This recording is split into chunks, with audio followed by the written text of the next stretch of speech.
చంద్రబాబు నాయుడు నీ 14 సంవత్సరాల నీ పరిపాలనలో ఒక్క పథకం చెప్పు. దిక్కుమాలిన చంద్రబాబు నాయుడు రేపు దిక్కులేని వాడైపోబోతా ఉన్నాడు. రేపు ఎన్నికల్లో మే 13వ తారీఖు ఎన్నికల తేదీ ఎప్పుడు వస్తుందా, పోలింగ్ స్టేషన్ ఎప్పుడు తీస్తారా, అందరూ కూడా వెళ్ళి జగనన్నకి ఓటు వేయాలా, ఫ్యాను గుర్తుకు ఓటు వేయాలని చెప్పేసి ఉర్రూతలుగుతా ఉన్నారు. ఈ పరిస్థితుల్లో తిట్టటమే పనిగా పెట్టుకొని హెలికాప్టర్ అంట, ఆయన దిగటం అంట, ఈయన రావటం అంట, ఇద్దరు కలిసి వెళ్ళటం అంట, తిట్టడం. నమ్మరుగాక నమ్మరు మిమ్మల్ని. ఇద్దరు మోసగాళ్ళు. ఈ ఇద్దరు మోసగాళ్ళకు తోడు మళ్ళీ ఢిల్లీ పోయారు. ఢిల్లీలో మళ్ళీ బీజేపీతో కలిశారు.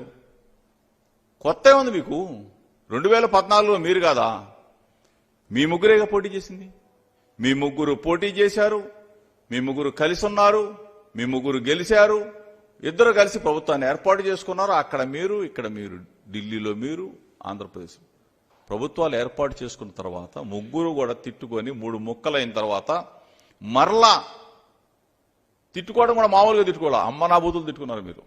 పవన్ కళ్యాణ్ ఏం తిట్టాడు? చంద్రబాబు నాయుడు గారిని అందరూ వీడి పెద్ద పుడింగాడా, వీడి వల్ల మేము గెలిచామా, వీడి మొహం చూసి మాకు ఓటేశారా అని చెప్పేసి పవన్ కళ్యాణ్ని బండబూతులు తిట్టారే, వాళ్ళ కుటుంబం మొత్తాన్ని తిట్టారే, వాళ్ళ అమ్మని తిట్టారే. ఈ చంద్రబాబు నాయుడు మోడీ గారిని, మోడీ కుటుంబ సభ్యులను మొత్తాన్ని తిట్టారు బండబూతులు. మళ్ళీ ఏ మొహం పెట్టుకుని కలుగుతారా మీరు? సిగ్గు శరం ఉందా? విలువలు ఉన్నాయా? విశ్వసనీయత ఉందా మీకు? మార్చిపారేస్తారు మీరు. మీకు అలవాటు అయిపోయింది. మీకు మారుస్తారు. పవన్ కళ్యాణ్కి అయితే అన్నీ మారుస్తాడు. అతనికి అలవాటు అయిపోయింది. ఇది దుర్మార్గులారా, మీరు ఇష్టం వచ్చినట్టు అది బంగాళాఖాతం ఏంది గెలిపేది? మీ బొందా. రేపు రిజల్ట్స్ తర్వాత మిమ్మల్ని ఎక్కడ కలుపుతారో చూడండి జనం. అసలు రిజల్ట్స్ తర్వాత తెలుగుదేశం పార్టీ ఉండదు, చంద్రబాబు నాయుడు ఉండదు, అడ్రస్ గల్లంతే. ఈ పవన్ కళ్యాణ్ ఉండదు, జనసేన పార్టీ ఉండదు. మొత్తం కూడా సాపాదిని చదువుకొని హైదరాబాద్ దుకాణం, కేర్ ఆఫ్ హైదరాబాద్. ఈ 2 పార్టీల అడ్రస్ గల్లందు కాబోతా ఉన్నాయి. ఈ ఇద్దరు లీడర్లు కూడా, కుప్పంలో చంద్రబాబు నాయుడు, పిఠాపురంలో పవన్ కళ్యాణ్, ఇద్దరు కూడా అక్కడేమో సైకిల్ కూలిపోతుంది, ఇక్కడేమో గ్లాస్ పగిలిపోబోతుంది. ఈరోజు ఒకటే చెప్తా ఉన్నాం, మనసు పెట్టాడు, ప్రజల మనసులు గెలుచుకున్నాడు. 3648 కిలోమీటర్ల సుదీర్ఘ పాదయాత్ర. ఆ పాదయాత్రలో ప్రజల సంకల్పం, ఆ సంకల్పమే మేనిఫెస్టో, ఆ మేనిఫెస్టోనే ప్రజల గడపకు చేరింది. ప్రజల గడపకు చేరింది. ప్రజల గడపకు చేరింది కాబట్టి ప్రతి గుండెలో జగన్ అన్న ఉన్నాడు. కాబట్టి ఈరోజు జనం మొత్తం జగనన్న జగనన్న జగనన్న. ఫ్యాను గుర్తు, ఫ్యాను గుర్తు, ఫ్యాను గుర్తు. చంద్రబాబు నాయుడు పతనం అయిపోబోతా ఉన్నాడు.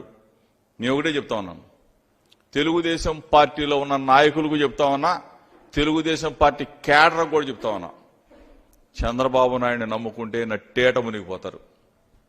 ఇప్పటికైనా చాలా మంది తెలుసుకొని మా వైపు వచ్చేసారు. మొత్తం ఇటు పక్కన జనసేన ఖాళీ అయిపోయింది, ఇటు పక్కన తెలుగుదేశం ఖాళీ అయిపోతుంది.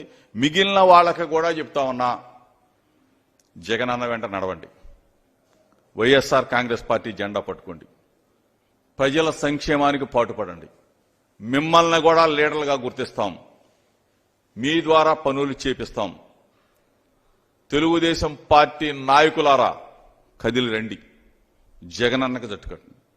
ఈ రోజున ఎందుకు మీకు కొన్ని వర్గాల వాళ్ళు అంటున్నారు చంద్రబాబు నాయుడు మామ. ఎందుకు ఈరోజు జగనన్న పార్టీ చూడలేదే, కులం చూడలేదే, మతం చూడలేదే. ఆఖరికి అగ్రవర్ణాల్లో ఉన్న పేదలందరూ కూడా మొత్తం రైతు భరోసాతో లబ్ధి పొందారు, ఇన్పుట్ సబ్సిడీలో లబ్ధి పొందారు, లక్షలాది రూపాయలు మీ ఇళ్లకు చేరినాయి. ఎప్పుడన్నా చంద్రబాబు నాయుడు 14 సంవత్సరాల ముఖ్యమంత్రిగా ఉన్నప్పుడు మీ ఇళ్లకి ఇచ్చాడు రా బాబు? వినండి, మా మాట వినండి, రండి.